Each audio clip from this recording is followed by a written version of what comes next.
Welcome everyone, स्वागत है आपका हमारे चैनल सिद्धांत बिल्त्रे में। तो हम लोग शुरू करने जा रहे हैं ईवीएस की पहली क्लास और पहले टॉपिक का नाम है फैमिली यानी कि परिवार। और ये जो क्लास है ये यूपी टेट, सी टेट और जिस भी टीचिंग एग्ज़ाम में परिवार से प्रश्न आते हैं या परिवार टॉपिक शामिल है उन सभी में ये जो मैंने लेक्चर बनाया है उन सभी के लिए बेनिफिशियल साबित होगा। तो सबसे पहले यदि आपने हमारे चैनल को सब्सक्राइब ना किया हो तो प्लीज़ आप हमारे चैनल को सब्सक्राइब कर दीजिए, लाइक कर दीजिए और एक शेयर ज़रूर कर दें। तो वैसे तो सी टेट में 2016 और 2019 दो एग्ज़ाम में इससे एक एक प्रश्न बने हैं और यूपी टेट में इससे कोई भी प्रश्न नहीं आया है। रीट के एग्ज़ाम में इससे प्रश्न बने हैं, लेकिन हो सकता है इस बार इसी से प्रश्न आना हो एग्ज़ाम में और हम इसको छोड़ दें। तो ऐसा हमें नहीं करना है बिल्कुल भी। हमारे टॉपिक में है तो हमें इसको कंप्लीट करना है और अच्छे से कंप्लीट करना है। तो मैं ये आपको पहला टॉपिक पढ़ा दूंगा, फिर इसके बाद इसके हम 70, 80 या 100 MCQ क्वेश्चन करेंगे, जिससे क्या होगा, इससे ये होगा कि आपका कोई भी क्वेश्चन एग्ज़ाम में इससे बाहर नहीं होगा। आप कोई भी किताब पढ़ लें, कोई भी नोट्स पढ़ लें, जो मैं आपको आज पढ़ाने वाला हूं ये आपको बिल्कुल सबसे अलग मिलेगा, सबसे अद्भुत मिलेगा और सबसे अनोखा मिलेगा। तो वैसे तो परिवार में ज़्यादा चीज़ें बताने की नहीं है, लेकिन बहुत सारे फैक्ट ऐसे हैं जो आपको पता नहीं है। तो अपन थोड़ा सा शुरुआत करते हैं कि परिवार क्या है।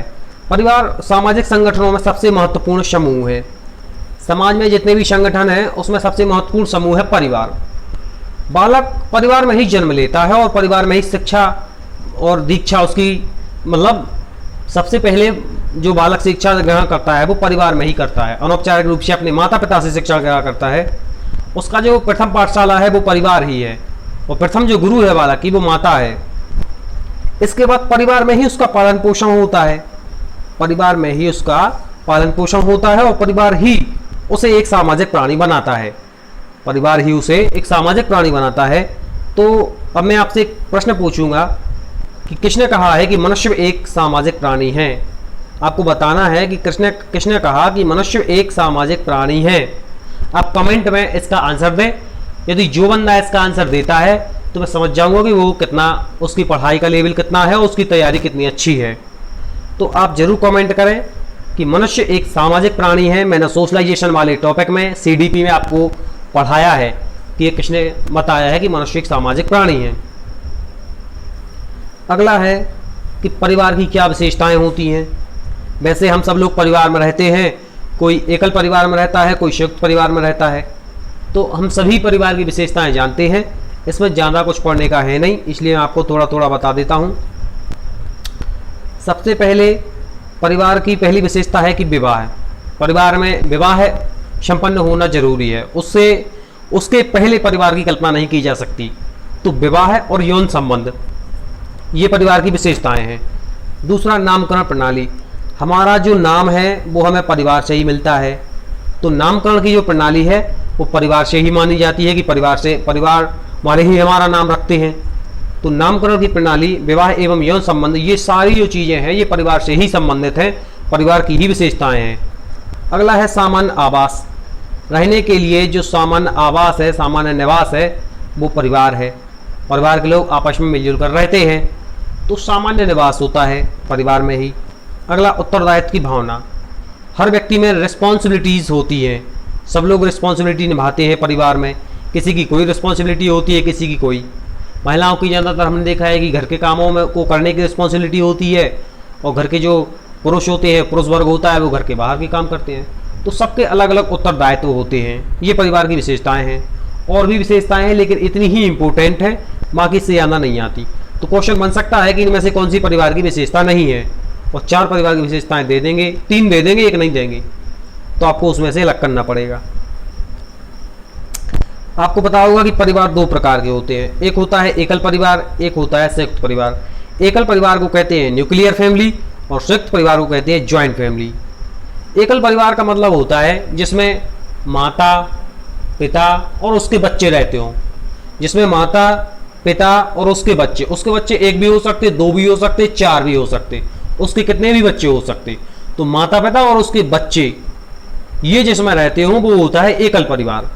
और संयुक्त परिवार वो होता है, संयुक्त परिवार वो होता है जिसमें माता पिता और उनके बच्चे, चाचा चाची, दादा दादी, दीदी भैया जीजाजी सब लोग इसमें रहते हैं। 3-4 परिवार इसमें रहते हैं, मतलब दादा दादी भी हैं, चाचा चाची भी हैं, बड़े पापा भी हैं, बड़ी मम्मी भी हैं, माता पिता भी हैं, भैया दीदी भी हैं, ये सारे इस परिवार में आते हैं, संयुक्त परिवार में। तो परिवार मुख्य रूप से 2 प्रकार के, एकल परिवार और संयुक्त परिवार। इससे प्रश्न भी पूछा गया है सीटेट के एग्जाम में। इसके बाद अब यहां से होती है यूपी टेट वालों की कहानी।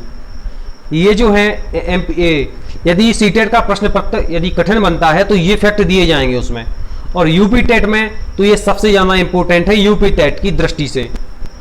तो ये पॉइंट मैंने खुद तैयार किए हैं 4-5 किताबों को मिला के, 5-6 किताबें मैंने इकट्ठी की, तैयार की, और उनसे जितने भी फैक्ट मुझे मिले वो फैक्ट मैंने इस लेक्चर में शामिल करने की पूरी कोशिश की है। और जो फैक्ट रह गए हैं वो हम जब MCQ क्वेश्चन करेंगे तब वो हम कवर कर लेंगे, और लगभग सारे फैक्ट हम इस प्रकार कवर कर लेंगे, और आपको कहीं से भी इस टॉपिक को पढ़ने की आवश्यकता नहीं है। तो सबसे पहले परिवार को पारिवारिक वृक्ष के रूप में दर्शाते हैं। सबसे पहले मैं आपको बता दूं कि परिवार को कैसे दर्शाते हैं, पारिवारिक वृक्ष के रूप में दर्शाते हैं। अब यहाँ पे मैं इमेज लगाना भूल गया, एक जो वृक्ष होता है उसके रूप में दर्शाते हैं हम परिवार को। तो परिवार को एक पारिवारिक वृक्ष के रूप में दर्शाते हैं। आपको ये फैक्ट है सिंपल से पढ़ने हैं, और इन फैक्ट को आपको क्या करना है, सीधे सीधे याद कर लेना है। या तो मैं ग्रुप पे आपको PDF दे ही दूंगा, और यदि आप चाहें तो जो ऐसे फैक्ट हो जो आपसे ना बनते हो उनको आप अपने नोट्स में, रजिस्टर में, या जो भी आप कहते हो अपने रजिस्टर में, नोट्स में, जहां भी लिखना चाहें डायरी में, इसको नोट कर सकते हैं। जो आपसे फैक्ट ना बने उसको नोट कर सकते हैं, और जो बनते हैं उसको सिर्फ सिंपल सा पढ़ते जाएं। तो पहला तो मैंने बता दिया। दूसरा है कि संयुक्त परिवार भारतीय संस्कृति की आधारशिला है। भारत में सबसे ज़्यादा जो परिवार हैं वो संयुक्त परिवार ही हैं, खासतौर पे ग्रामीण क्षेत्रों में। ग्रामीण क्षेत्रों में सबसे ज़्यादा संयुक्त परिवार हैं, और शहरी क्षेत्रों में सबसे ज़्यादा एकल परिवार हैं। लेकिन हमारी जो भारतीय संस्कृति है, भारत की जो समाज है, भारत की जो संस्कृति है, उसमें संयुक्त परिवार की प्रधानता है। अगला है परिवार ही बच्चे का प्रथम विद्यालय है। परिवार ही बच्चे का प्रथम विद्यालय होता है, और माता जो है वो बच्चे की प्रथम गुरु होती है। अगला है बालक सर्वप्रथम परिवार से ही अनौपचारिक रूप से शिक्षा ग्रहण करता है। बालक सर्वप्रथम कहाँ शिक्षा ग्रहण करता है, परिवार से ही शिक्षा ग्रहण करता है। उसको पिताजी, उसको माताजी, दीदी, भैया, बहन सब लोग उसको किसी न किसी प्रकार से शिक्षा देते रहते हैं। तो ये जो शिक्षा होती है वो अनौपचारिक होती है, क्योंकि बच्चे का कहीं एडमिशन नहीं होता, कहीं नाम नहीं लिखा होता, उसको अनौपचारिक रूप से शिक्षा दी जाती है। कोई कुछ सिखाता है, कोई कुछ सिखाता है, और इस प्रकार बालक परिवार में ढेर सारी चीज़ें सीखता है। इसलिए बालक को, परिवार को प्रथम विद्यालय कहा गया है, और माता को पहला गुरु कहा गया है बालक का। अगला है कि परिवार में लिंग आधारित चुनौतियाँ होती हैं। इसका मतलब क्या है कि परिवार में लिंग आधारित चुनौतियाँ, इसका अर्थ ये है कि लिंग के आधार पर भेदभाव किया जाता है। लिंग के आधार पर बालक और बालिकाओं को डिफरेंट समझा जाता है, उनके अलग अलग रोल निर्धारित किए जाते हैं परिवार में ही। जैसे लड़के हैं तो उनको घर के बाहर के काम सौंपे जाते हैं, और लड़कियां जो हैं उनको घर के अंदर के काम सौंपे जाते हैं। तो लिंग आधारित जो चुनौतियां होती हैं वो परिवार में होती हैं। इस पर पूरा मैंने एक टॉपिक समझाया है जेंडर CDP में, एक थ्योरी है और एक मल्टीपल चॉइस क्वेश्चन की क्लास है, 2 क्लास मैंने लिए हैं। अगला है परिवार समाज की सबसे छोटी इकाई है। जैसे वो पूछे कि परिवार की, समाज की सबसे छोटी इकाई कौन सी है, तो समाज की यदि सबसे छोटी इकाई कोई है तो वो क्या है, परिवार। परिवार में लिंग आधारित चुनौतियां होती हैं। परिवार समाज की सबसे छोटी इकाई है। बालक सर्वप्रथम परिवार से ही अनौपचारिक रूप से शिक्षा ग्रहण करता है। बालक का प्रथम विद्यालय परिवार है, और प्रथम गुरु माता है। और भारत में संयुक्त परिवार का प्रचलन ज़्यादा रहा है। ये बात भी नोट करने की है कि भारत में जो है वो संयुक्त परिवार का प्रचलन ज़्यादा रहा है। ज्वाइंट फैमिली भारत में ज़्यादा रही है शुरू से ही। इस सारे फैक्ट को आप ध्यान से सुनते जाएं, पढ़ते जाएं, और जो आपसे ना बने फैक्ट या जो आपको नए लगे उनको अपने नोट्स में नोट करते जाएं। इससे आपकी बेहतरीन तैयारी हो जाएगी। इसके बाद अगला है कि एकल परिवार परिवार का सबसे छोटा रूप है। इससे छोटा कोई रूप नहीं होता परिवार का। सबसे छोटा कौन सा रूप है परिवार का, एकल परिवार, जिसमें माता पिता है और उनके बच्चे शामिल हैं। इसके बाद सबसे इंपॉर्टेंट पॉइंट आता है कि कि परिवार शब्द लैटिन भाषा के फेमुला शब्द से बना है जिसका अर्थ होता है नौकर। तो यहाँ प्रश्न पूछता है कि परिवार शब्द कौन सी भाषा के शब्द से मिलकर बना है। तो परिवार शब्द जो है ये लैटिन भाषा के फेमुला शब्द से मिलकर बना है। तो इसको आपको नोट कर लेना है कि परिवार शब्द किस भाषा के शब्द से बना है। हिब्रू भाषा, लैटिन भाषा, फ्रेंच भाषा। तो लैटिन भाषा के शब्द से मिलकर बना है, लैटिन भाषा के शब्द से मिलकर बना है।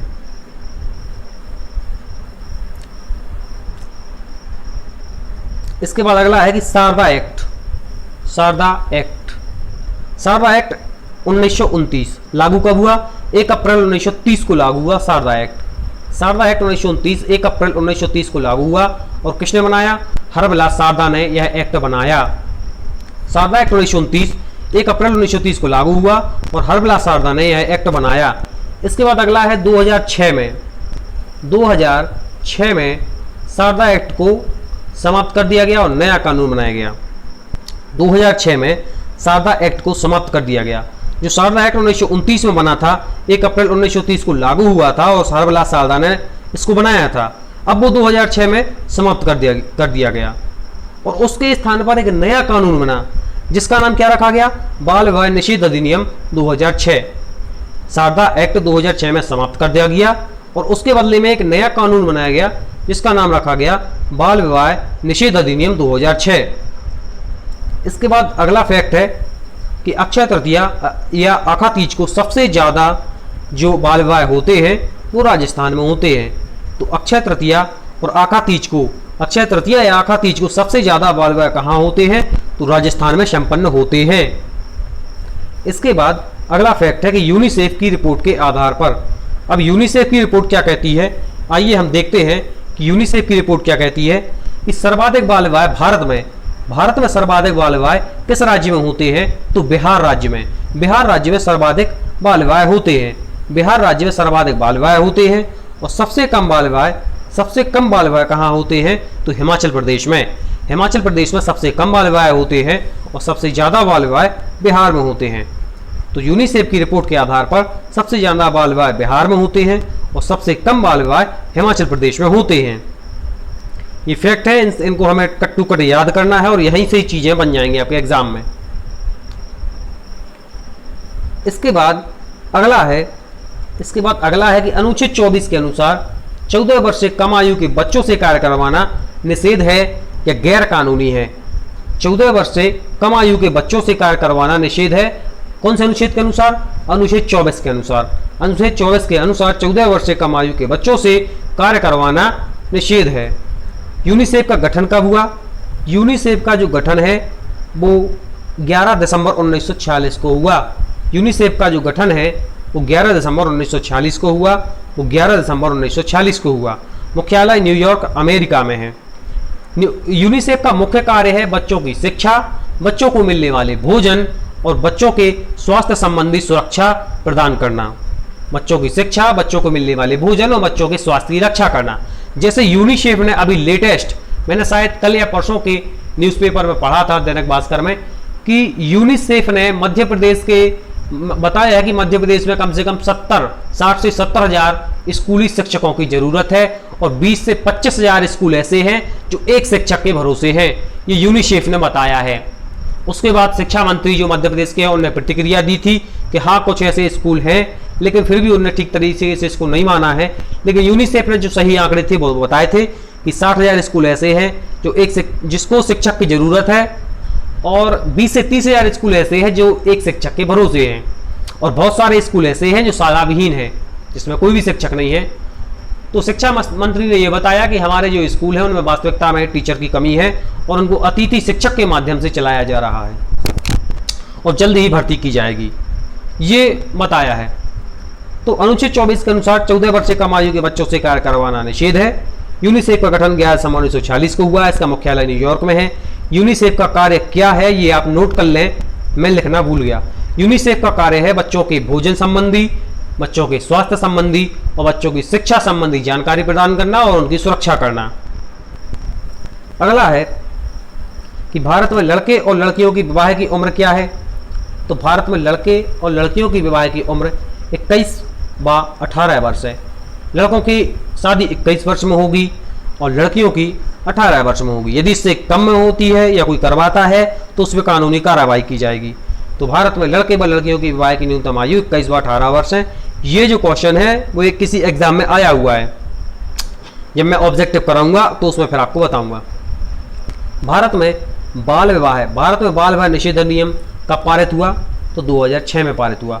भारत में बाल विवाह निषेध अधिनियम कब पारित हुआ? तो 2006 में पारित हुआ। और शारदा एक्ट का संबंध किससे है? तो शारदा एक्ट का संबंध जो है वो शारदा एक्ट का संबंध जो है ये बाल विवाह से है, बाल विवाह से है शारदा एक्ट का संबंध।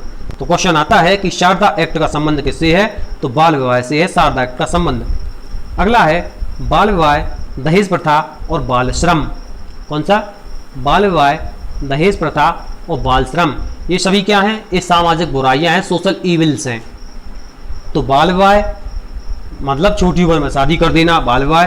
दहेज प्रथा यानी कि दहेज लेना और दहेज देना दोनों गैरकानूनी है, सामाजिक बुराइयां हैं। बाल श्रम बच्चों से काम करवाना। तो बाल विवाह, दहेज प्रथा और बाल श्रम ये सभी सामाजिक बुराइयां हैं। हिंदू विवाह एवं विच्छेद अधिनियम 1955 में बना। क्वेश्चन आएगा कि हिंदू विवाह एवं विच्छेद अधिनियम कब बना? तो 1955 में बना हिंदू विवाह एवं विच्छेद अधिनियम। हिंदू विवाह एवं विच्छेद अधिनियम 1955 में बना।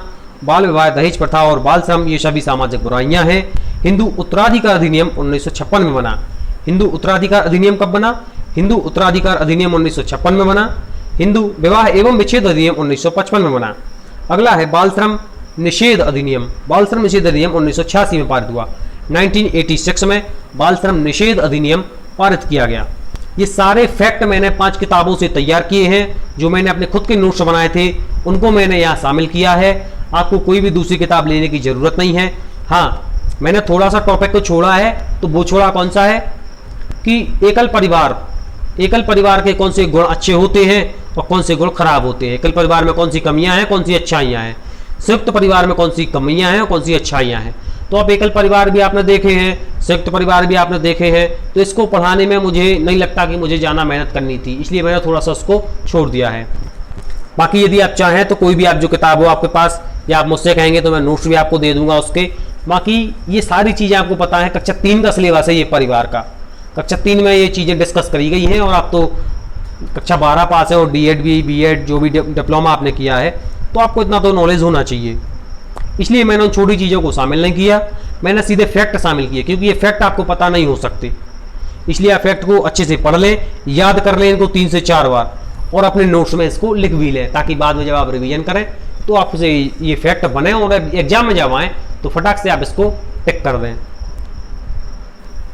तो अगला है कि दहेज प्रथा निषेध अधिनियम कब आया?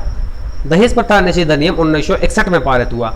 दहेज प्रथा निषेध अधिनियम 1961 में पारित हुआ। धूम्रपान निषेध अधिनियम कब पारित हुआ? धूम्रपान निषेध अधिनियम 2008 में पारित हुआ।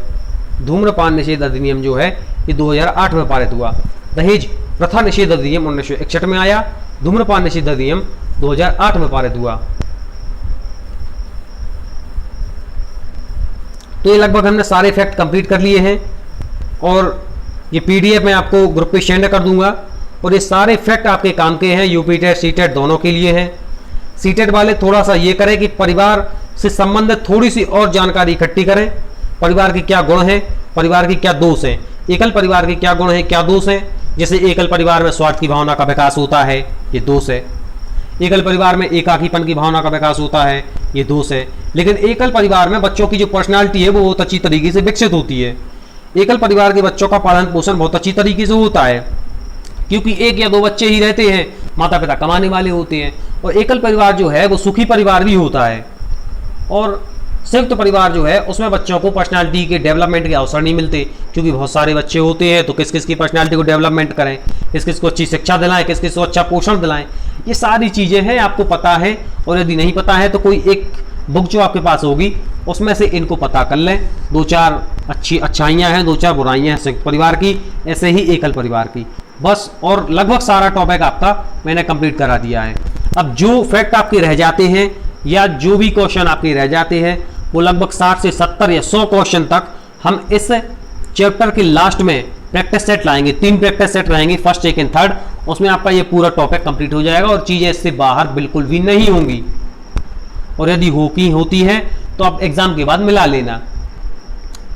और इतना जो मैंने आपको पढ़ाया है वो किसी एक बुक में आपको नहीं मिलने वाला, क्योंकि मैंने खुद 4 से 5 बुक तैयार की हैं और उनसे ये सारा मटेरियल मैंने निकाला है। तो आशा करता हूं कि आपको सारी चीज़ें अच्छे से समझ में आई होंगी। और यदि आपको ये मेरा कंटेंट, बात तो कंटेंट की होती है कि अच्छा कंटेंट होना चाहिए, ऑथेंटिक बुक में से होना चाहिए। फिर रह जाता है आपका याद करना, आप बार बार कितना उसको याद कर पाते, कितना रिवीजन कर पाते हैं। इसके बाद मल्टीपल चॉइस क्वेश्चन लगाना, बस इतने में आपका टॉपिक क्लियर हो गया और इससे बाहर क्वेश्चन नहीं होगा, आपकी तैयारी 7वें आसमान पे होगी। तो ये हमारी पहली क्लास थी जिसमें हमने परिवार को समझ लिया है। इसके बाद हम परिवार के MCQ करेंगे। इसके बाद हमारा दूसरा टॉपिक होगा और जो भी हमारा दूसरा टॉपिक है उसको हम करेंगे। तो ये हमारे वीडियो का एंड है। यदि आपने हमारे चैनल को सब्सक्राइब ना किया हो तो प्लीज़ हमारे चैनल को सब्सक्राइब कर दें।